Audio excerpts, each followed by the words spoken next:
Welcome to the world famous soccer show. Happy St. Patrick's Day. Giancarlo got the memo. He's not wearing green. Carmen not wearing green. He spent a lot of green yesterday in the dentist. And John Nelson, I expected you to at least come with green here. You got a bunch of $1 million What's that? That's green. That is green. scarves. Well, Hello. all right. So let's get to this, and then I'll throw it to Giancarlo. Giancarlo, you went to the home opener of TFC, correct? Carmen, you went to the home opener of TFC, right? I want you guys to tell me the difference on the home opener. How you sat in the media box, Giancarlo. First of all, for Norm, because this is always the question for Norm Rumack.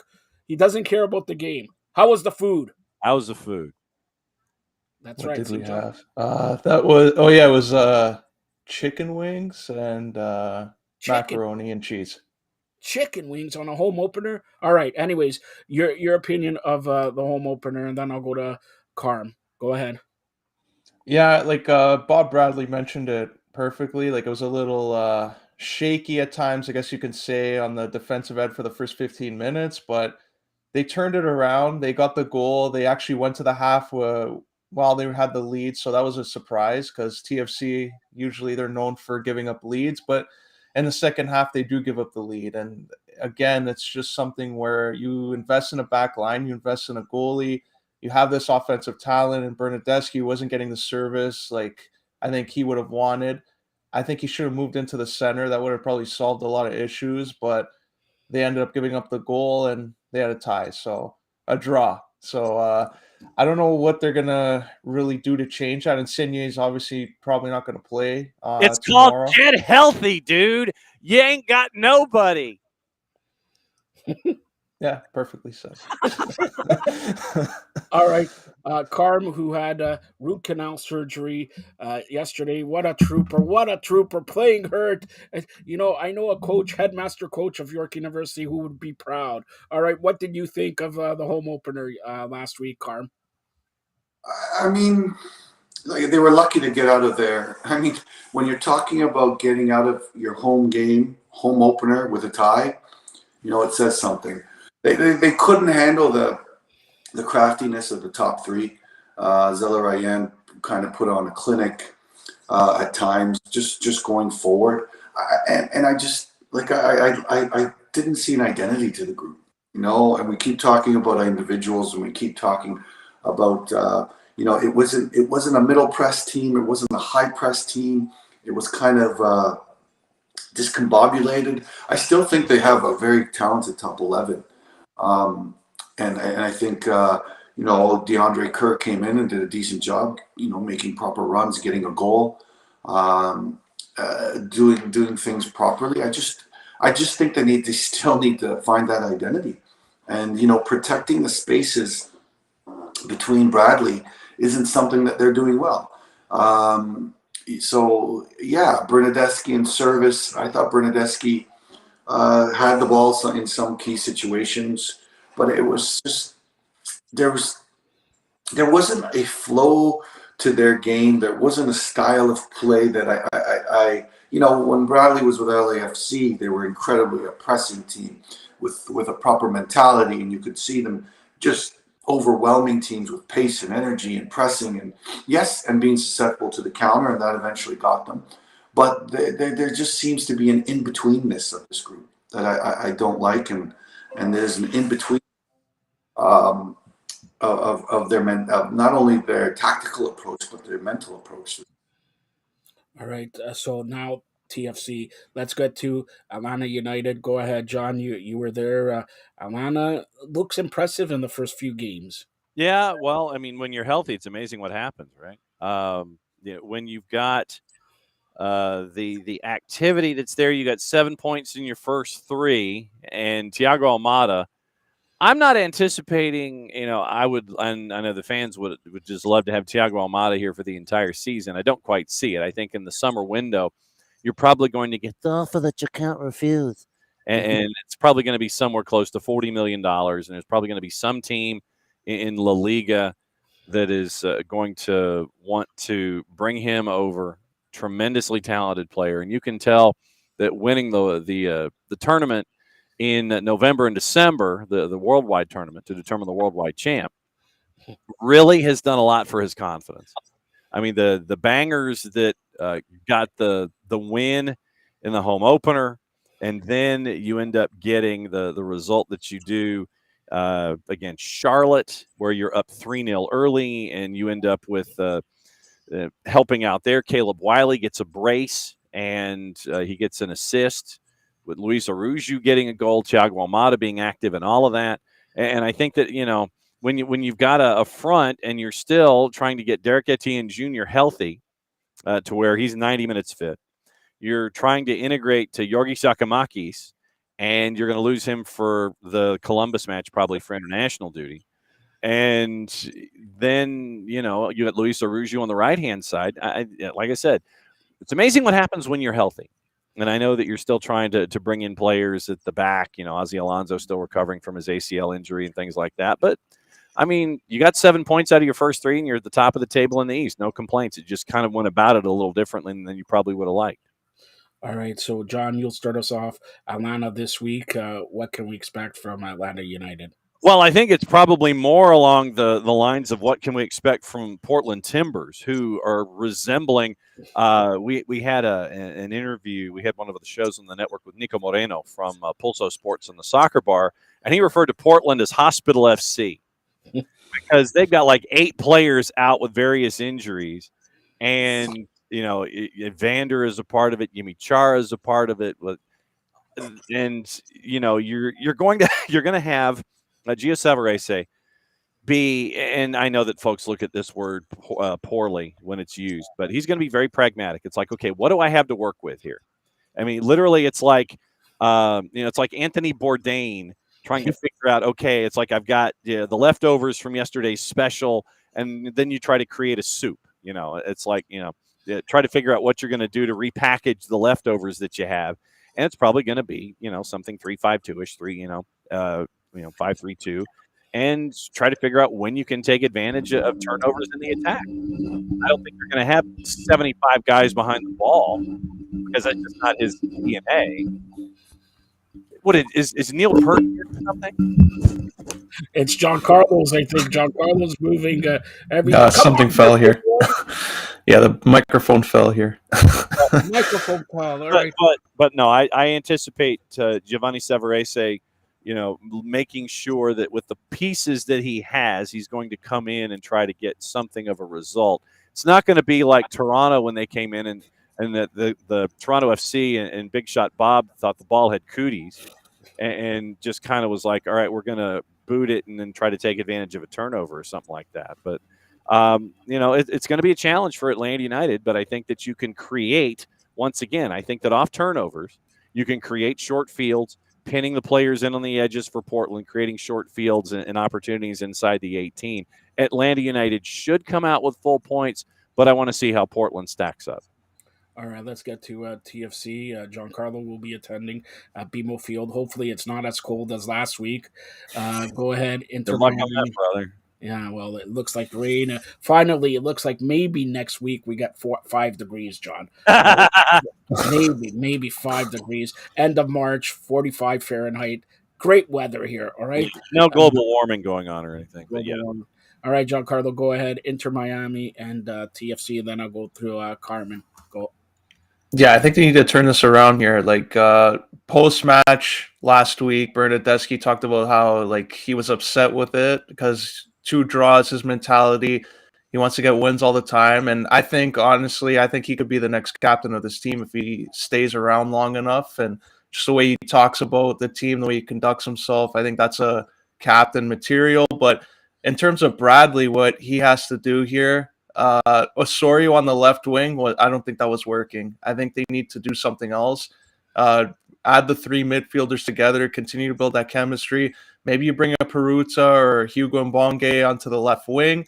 I don't think you should be having your center midfielder working off the wing and just ruining that chemistry when they're all healthy, which is a rarity on this team right now. And while Insigne's out and on the sidelines, you have to continue to build some level of competition for a striker or left wing roles like that, when these guys get an opportunity, like Peruzza, I don't know why he didn't get an opportunity yet, but there's options here on this team, and it's whether Bradley wants to just be comfortable with the same guys going in and out, or if he wants to try something new, which obviously once you're in the league this long, it's hard to do. So I'd like to hear maybe him change something up. Like Marc-Anthony Kaye, I don't know if Carmen would agree with this, but if he were to move up more from being further back and to more of an attacking role, kind of like what he had at York U, wonder if that would work out on this team, especially with the service you get from the right wing. I think that would be another interesting move there.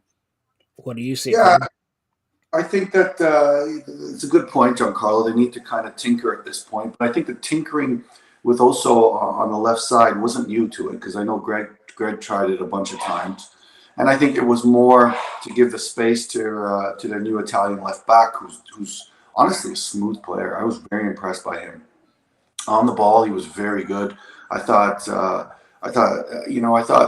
Richie had spurts of it, but I'm okay with the tinkering part. It's just, I mean, the gaping hole right now is the lack of mobility in that D mid, and I hate to say it, everyone's talking about a number 9, a number 9, a number 9. We definitely need that, but maybe it's time, and it's inevitable that Michael will be on the coaching staff, and maybe this is his last year. But I think that lack of mobility and within the system, it hasn't really covered his lack of mobility is hurting them in those half spaces. And I think that's a key. I think Mark and also and Richie have to have better performances, more impactful performances going forward, and like you said, Giancarlo, more brave or courageous performances going forward. And then hopefully Hedges can kind of organize their defense while they're in the attack. But it just, it was lackluster, except for if the Italian left back Peralta. I really liked him. I liked his smoothness. I liked his ability to play. I wasn't overly impressed by the Norwegian center back. I thought he was okay, but a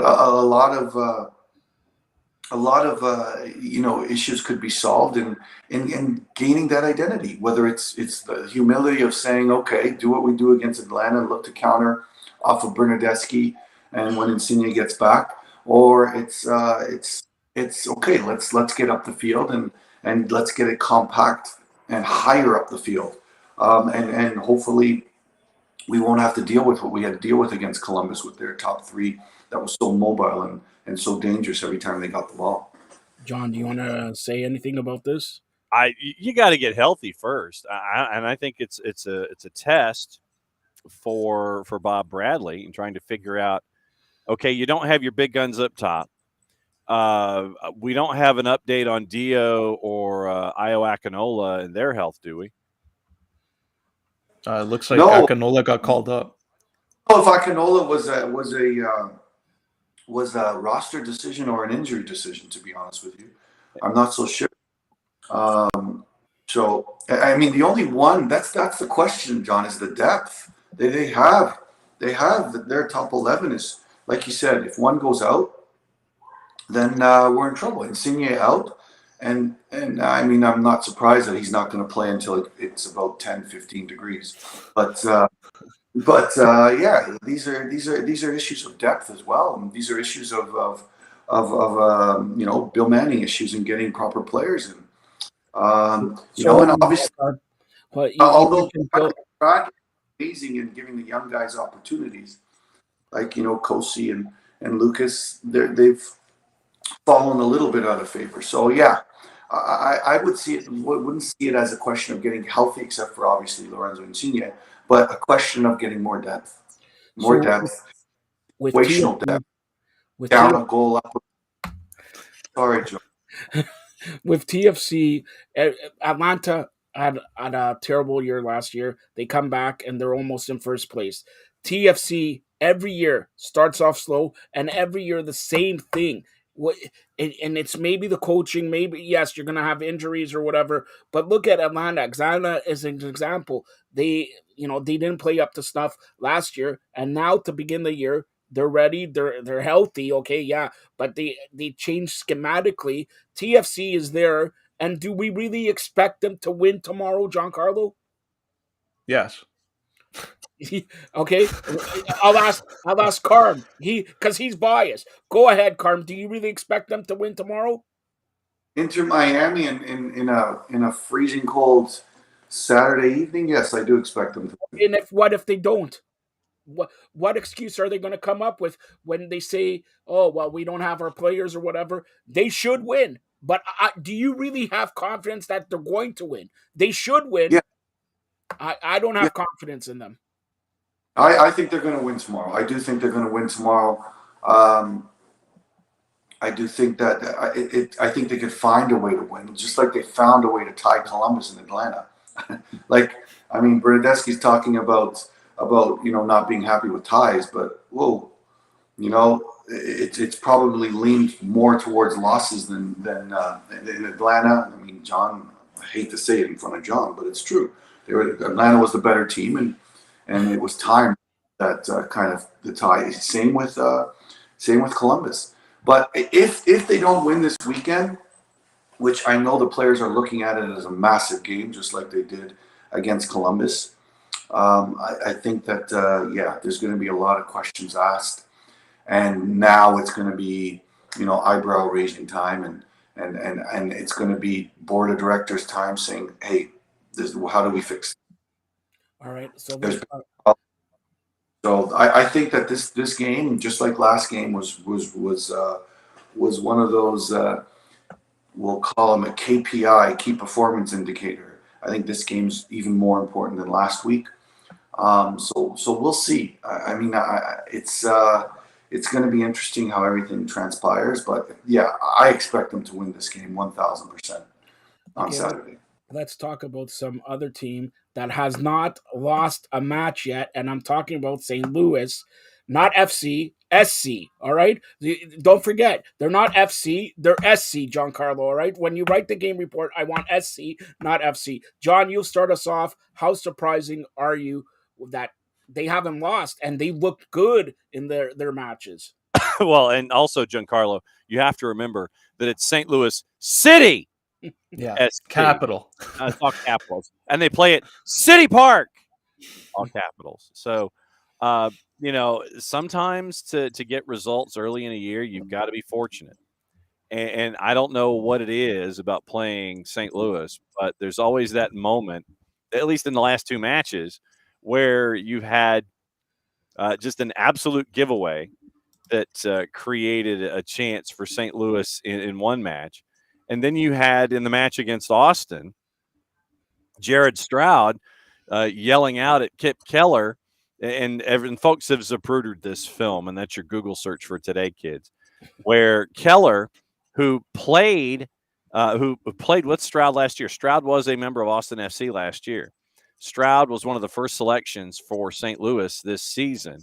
And there's that moment in the match where and it still has circulated, where you literally have Jared Stroud going like this. His hands are out and he's calling for the ball from Kip Keller. Only problem is Keller still plays in Austin. So Keller, hearing Jared Stroud calling for the ball, passes it backward to Jared Stroud. And of course, it's inside the 18. Stroud turns, fires, and scores, and so he doesn't celebrate, but I get it. And it was one of the questions that we had a couple weeks ago. If you were in that situation, if you were Jared Stroud and you were on the road against your ex-team, would you call for the ball from an ex-teammate to see if he would kick it to you? Kip Keller did. Jared Stroud scores. And St. Louis goes on to beat Austin. And so it's got to be one of those moments where, that's happened twice for them. But then you've got a combination of Lewin and Strauss in a team that was built by Bradley Carnell and Lutz Pfannenstiel in a very, very Red Bulls kind of a way. And so far, St. Louis has done pretty well. I'm waiting for them to come crashing to earth probably in the heat of the summer, or at least the second time through the lineup. Because, like when you're looking at a baseball prospect who comes up And, first time he comes up into the majors, you don't have a book on him. And so he comes out of the blocks and he's hitting 340. Second time that he goes through the league, everybody's got a book on him. And they know that if you throw it low and away, that he's going to go chase it. And, he gets that second section slump. How does St. Louis respond to that when that starts to happen? That's the biggest question for me. Great start on you. But when that slump starts and we know it's going to come, how do you respond? That's the biggest question for me for St. Louis City SC. All right, Carm, that's your opinion on St. Louis City SC. City with a capital. Yeah, I mean, it's too early to tell. Sample size is too small. Austin had other worries. Obviously, they tanked in the in the Champions League awfully. But as far as their first game against St. Louis, they're just at a different level emotionally and with intensity. I think right now, I think their compete is at a high level. And to be honest, I think they did a really good job of putting this team together, not only in the last 8 weeks, but in the last probably 8 months. Where a lot of the players were playing in the USL or came later into the USL fold. And I think that there was a lot of preparation to lead to day 1, 2, and 3. Well, I'm in John's camp saying that what's going to happen in June, July, when games get longer and depth gets tested, and situations go with a little more pressure. And how do they react to that is going to be very important. So, yeah, sample size is small. Incredible beginning, incredible atmosphere. Love Midwest soccer. Love the Midwest mentality. Love the Midwest Plowboys. So I'm happy for them, and I hope that their success continues. But looking at their roster, it's more likely not to than to be as obviously as good as it is in the beginning. Spoken from a guy who played in Milwaukee, and it's St. Patrick's Day, and he wants to have Miller Lite and all that stuff. All right, so that's what. Now we be McGillicuddy's right now having a great party in Milwaukee. All right, I'm not going to get there here. Okay, so let's talk. Turn our attention this week, and John, you gotta explain it to Carmen because he's dizzy here. We have the World Cup in 2026, U.S., Canada, Mexico. We have the breakdown and all that. Break it down for everybody because Giancarlo's doing combinations, permutations. Wants to see if Italy will qualify even with 48 teams, and I'm on the fence about that. But go ahead, John. Well, what do you want me to break down about it? No, I'll tell everybody 104 matches. Yeah. All this, the groups and everything like that, and I think it's a 6-week event now instead of a month. Yeah, and because once again, you're talking TV revenue and opportunities for FIFA to get some more revenue out of the deal. Who knew that FIFA would be like that? When you're looking at it now, there was initial talk that it was going to be 16 groups of 3, which is ridiculous. And they finally saw the error of that, and they're like, "Okay, we're going back to 12 groups of 4." And everybody in the soccer community is going like this. It's like, "Yay, good work by you." So right now, that's what you're hunting for, and we've been talking about it a lot here. We've been talking a lot of it on SDH about how each of the federations that are hosting the tournament in 2026, they got issues right now. Each one's got issues. Each federation has issues, and so we'll see how these issues are handled. But yes, more matches, longer tournament. Thank God it's back into the normal part of the schedule where we're used to seeing the championship for the world and trying to figure out who the best in the world is. Put it back to where it was. Thankfully, you've done that. More matches, back to 12x4, which is the way it should be. Good work by you, FIFA, to come back to the beginning of the story and just go in a big circle. Wow, you were. Is MLS question? Is MLS taking the 6 weeks off or 4 of this?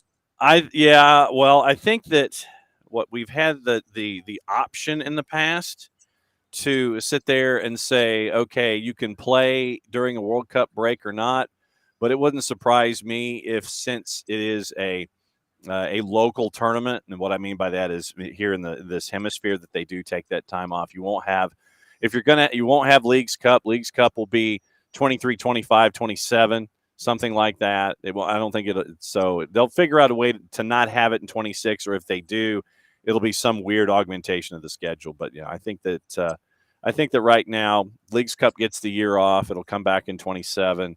And we'll see what happens. But yeah, it's there's a lot to play with here. But I don't think MLS or the CanPL or Liga MX is going to take that time. And I'll ask John. Maybe you know better than all of us here.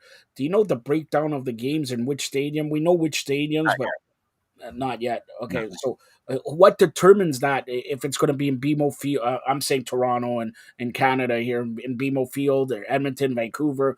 What determines that? FIFA and the proposed television windows, sir. That is how it is always going to be. It's like, all right, so we'll figure out. You're going to get. You might get a mid-afternoon Easter. It's going to be based on the Eastern time zone, and everybody else will sit there, and it'll trickle that way. But most of the matches, obviously, will be in the United States, and it's just trying to figure out what's going on. I know that there was this massive furor, and I'll go ahead and use the air quotes, furor this week about SoFi Stadium in Los Angeles, and this is in the British press, that in SoFi Stadium in Los Angeles is too small the field is too small at SoFi to host a World Cup final. And those of us here in this hemisphere are going, well, duh, they know that, and they're going to fix it. They have 3 years to do it. So there was this frothing at the mouth and gnashing of teeth and hands in the air by the British press. Oh, SoFi's too small. Yeah, we know this. Good way to catch up, folks. We know this. We know. It's okay. All right. I'm going to break a story to Carm right now. Carm, you see what John said about SoFi Stadium. John Carlos, listen. The mashing of teeth really hit me hard. No, but listen, you see what John said about SoFi Stadium. I'm sending you on April 1st and April 2nd to SoFi Stadium to look at SoFi Stadium, to see the measurements and get in the ring with Jake Paul. You're training, you're saying your prayers, eating your vitamins. WrestleMania's at SoFi Stadium. You and Jake Paul. Giancarlo, who you got in that one? Carmen. Carmen and come on, you know how to. Yeah, that's right. All right, Carmen. Let's look at stadium I want to see is SoFi Stadium right now. So. I've been there, brother. I know exactly what you're doing. I'm right there with you. So let's and Carm, I don't want to get you in trouble, but we got to talk about. I don't want to get you in trouble, but yeah, we got to talk about the resolution, or is there a resolution with Team Canada and the pay and everything like that? Tell you what you know. Tell us the latest. What I know, the budget is what the budget is. So they've agreed to pay the players this much money. And because they've agreed to pay the players this much money, they might have to take out a camp or two. I don't know what to tell you. That's the reasoning that, and I'm hearing that they're not happy with it. I'm hearing that, that they're not happy with, which is fair. They're not happy with the commitment of the CSA on promoting and preparing for the Women's World Cup, which is fair. That they're saying that the men got so many more resources and more camps or whatever it was to do those things. Yes, but again, the women qualify pretty much in John, help me out, maybe one tournament that lasts over a few weeks. And the men have to do the octagon this year and play home and away all over the place. So it wasn't necessarily by choice. It was by competition model. So yeah, a lot of these things are coming up, and the CSA are saying, sure, just put it in perspective. We'll pay every player at least $4,000 per game or per whatever. But what used to cost $150,000 to run a camp is now costing, $250,000 or $300,000 to run a camp, which it's got the money's got to come somewhere. So yeah, they right now they're just having a tough time putting that together. And again, I've said this over and over. Like I don't know if it's appropriate to look to the past or not, but in the past, when the women were qualifying and playing in World Cups and Olympics, they were granted a bigger part of the pie. So a lot bigger part of the pie, and it was totally acceptable and totally the right thing to do. But now that the Canadian men's team has become a little more relevant, which was probably not in the narrative for the CSA, it's becoming problematic to share that pie. And there's all kinds of arguments about production as well. And there's all kinds of arguments about equality, and there's all kinds of arguments about one player on the Canadian national team is worth. All these things are important messages, but not necessarily should be focused on the CSA. It should be focused on the greater good mentality. It's not the CSA's fault that Alphonso Davies is worth $100 million, and Christine Sinclair, who should be worth $100 million, isn't. Right? So these are the situations that the CSA are dealing with, but it's pretty much out of their control. So I think it's world issues. Should Christine Sinclair be worth $100 million? Absolutely. Right? But Alphonso Davies is worth $100 million because of the makeup of the inequalities of the world. Should the onus of the inequalities of the world fall upon the CSA? I'm not so sure that's the way to look at it. Giancarlo, give me your thoughts, and I'll throw it to John. Well, Bontas is out, so whoever replaces him, now they have an opportunity to recommend who they would like to be in that spot and deal with them. Well, so Charmaine Crooks, they're not so happy with Charmaine now, and Charmaine may step down already. So yeah, it's tough to put your head around it, but the reality is the reality. So what if I nominate some guy named Carmen Asako? Would you take it? To do what? I can't because look, you I can't add properly. Sorry? By the way, if we're talking about 400,000, you could pass it to me and John a little bit. We're wearing green. Come on. All right. We need green. All right. But no, seriously, if you were in charge of CSA, CSB, and all this kerfuffle, who would you put in charge that you have backing on? That you back? Joe, I don't think it's again, Nick was an easy target because of the way he said things or because of the way he presented himself, but it wasn't his fault by any means. Nick was caught in the situation. Mind you, he's been on the board since 2017, and he was part of making these decisions, especially CSB. But I think the reality is the reality. What you can control is what you can control. I mean, CSB put in their own money, put in money that it came out of their pockets. Like they were trying to help the federation. Obviously, there's a focus on CPL there because they want that CPL to be more successful and more valuable. But they haven't done it. No one has done anything wrong.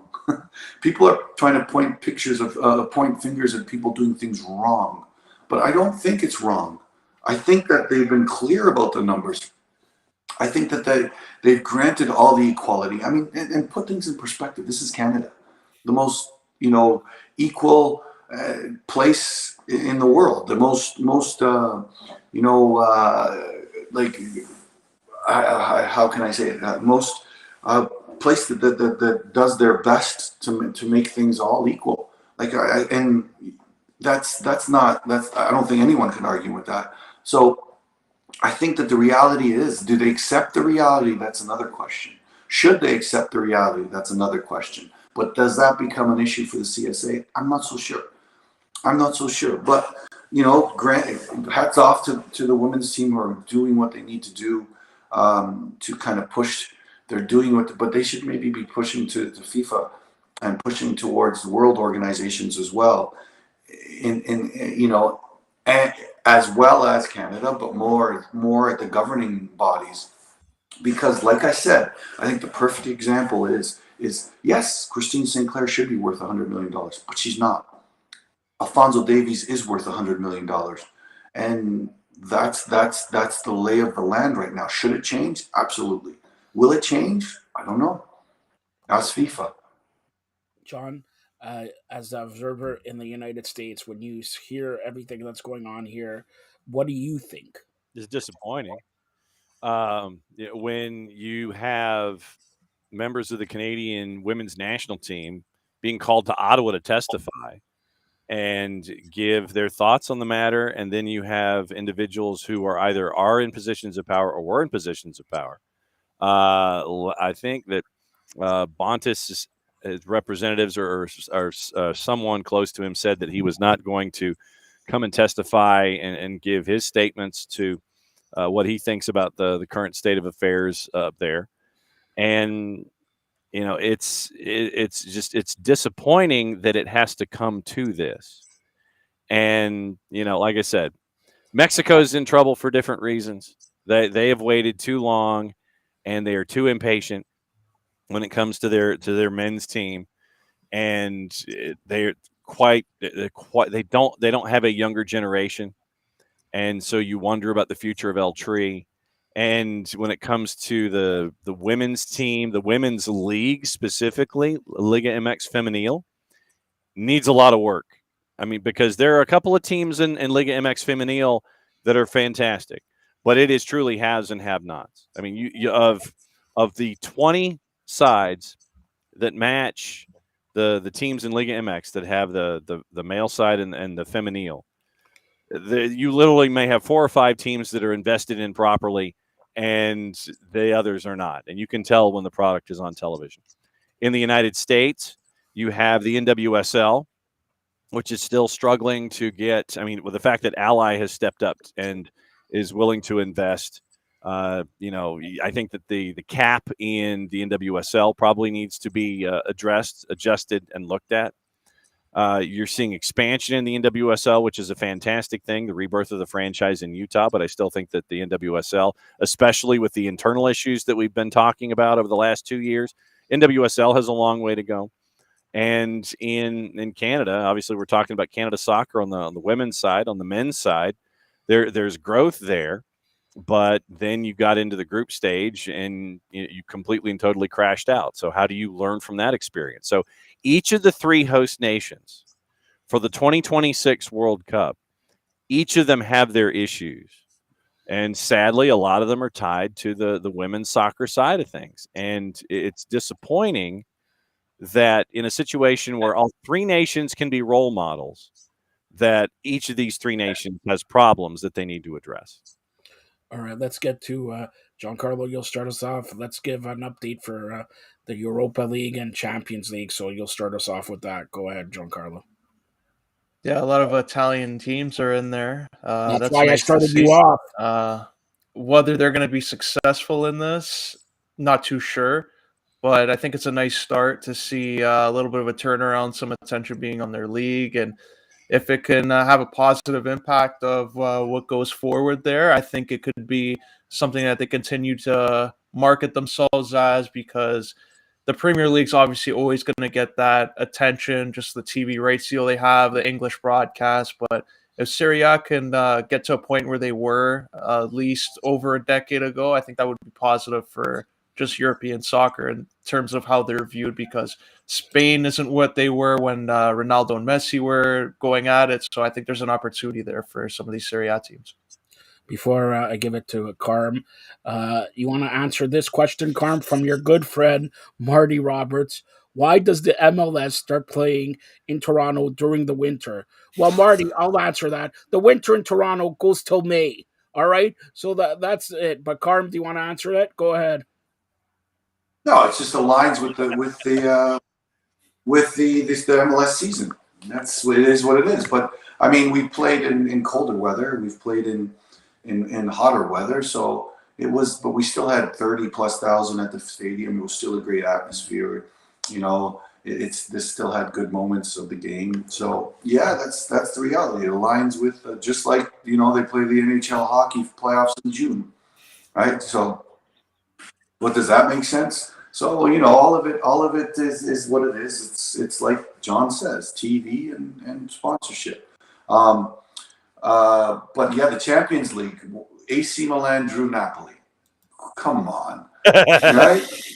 And you could end up with a matchup against Inter if you get past that. Yeah. Yeah. Well, I guess it is what it is. It's always a conspiracy. Italians, right, Giancarlo? Always a conspiracy against the Italians. But you know what? Far from Napoli may be one of the favorites. The way they've been playing coming into this quarterfinal leg. I think Manchester City and Bayern Munich is, Bayern Munich found a way to beat Paris Saint-Germain, who's still the most talented team in the world. But I think this is a good matchup for Pep. I think, Pep knows the culture well. Pep knows the tactical mindset well. I think it'll be interesting to see because Bayern Munich has been limping through the season, hasn't been as dominant as they have. And, without Lewandowski, they're not as frightening as they can be. So I like that matchup as well. Inter went from one Portuguese team to another, which, hopefully they can be better than their opponent for more than 10 minutes at a time or 15 minutes a game to find a result. But that's an interesting matchup as well. We'll see. They should be comfortable with the style of play and the tendencies of the Portuguese teams. And then there's a lot of great matchups coming about. Chelsea and Real Madrid should be interesting. I think Chelsea's not.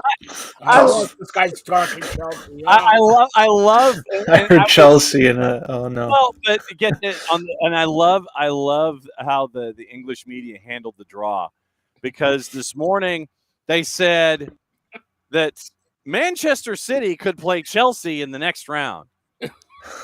Literally, that was how the headline was phrased. And I'm thinking to myself, okay, but Bayern Munich could also play Real Madrid. And I'm like, really? Okay, Chelsea could play Manchester City in the next round. Come on. English media, what a surprise that they would do something like that. All right, John, go ahead. You give me your thought on Europa and the Champions League. I think that coach is onto something. Obviously, with Manchester City, I think that Bayern can be had, but I think that you're going to end up with Bayern and Real Madrid in that round. So, you ain't getting that from me. I'll tell you that. Right? Wait, Carm, I'll read it. Sorry, John. All right. He has to run another great show. Yeah, of course. The number one soccer show on the internet, and number one also soccer down here. Let's make it one to remember. Carm, sing happy birthday for the kid there. Not happening. There's an injury here. We can't do that. He had a tooth problem and all that. Listen, I got.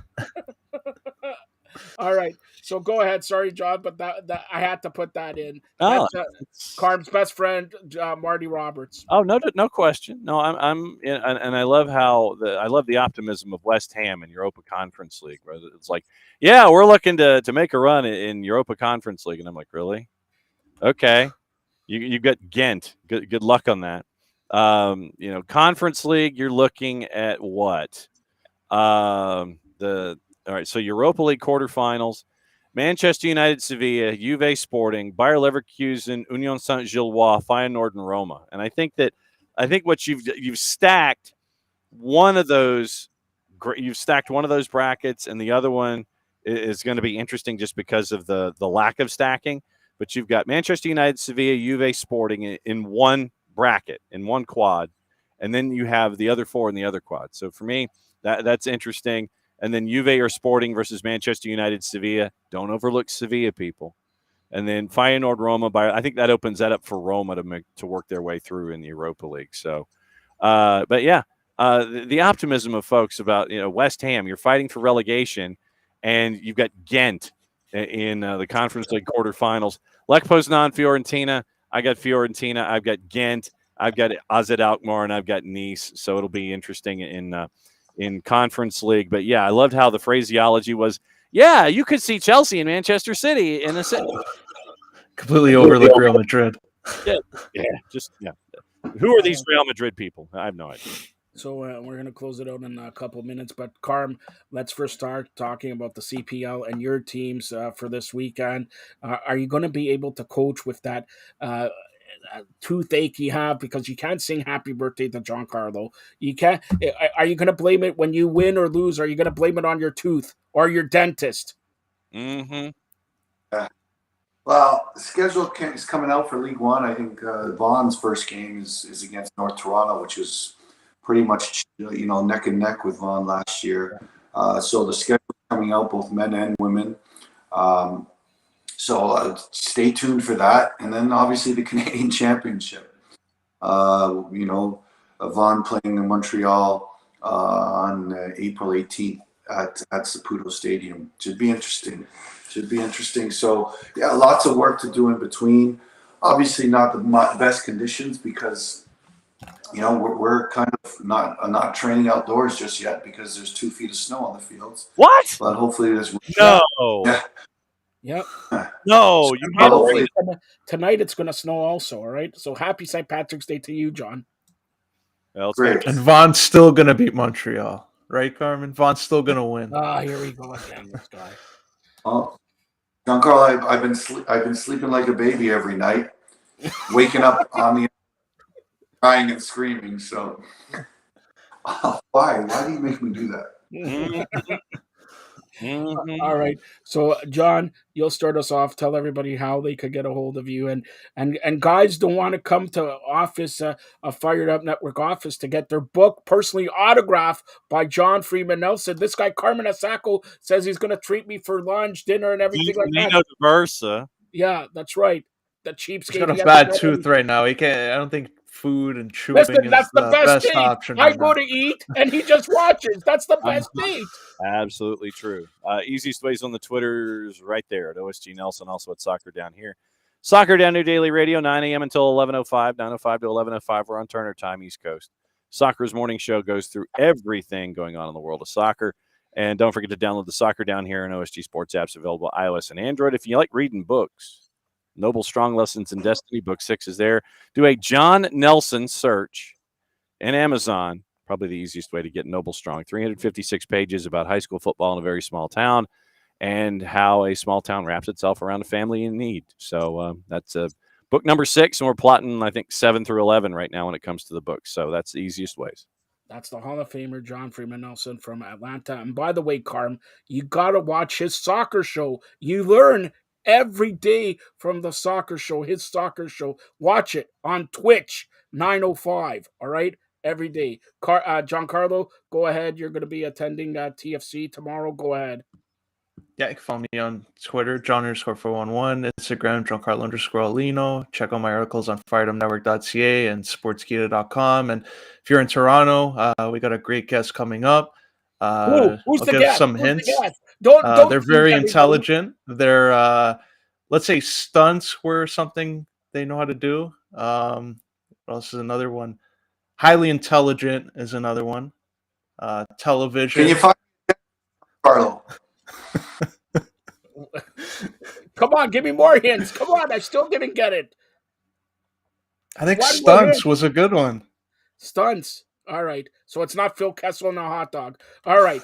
So Carm, go ahead. Yeah, I know your teeth aches or whatever, but I'll do for your friend, for your best friend, Marty Roberts. Me and you will do a duet. A duet. John will rate us a duet for Giancarlo Alino, who turned. How old did you turn, Giancarlo?